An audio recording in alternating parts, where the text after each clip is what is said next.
Today we talk about how can you get book on your Everand app. We're going to figure out the solution or know how you can do that on your app. So you just follow this ways, then it's going to work with you. So all you have to do, so you just uh, come to this list here. It's going to show for you like this inversely in this list here. So can you select any box? For example, I'm going to click to this book here.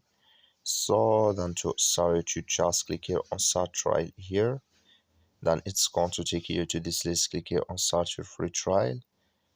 So just switching to open with you here. Add here your credit or debit card.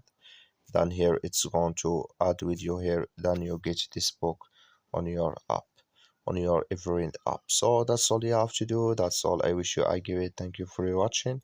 Don't forget to support us by liking, subscribe.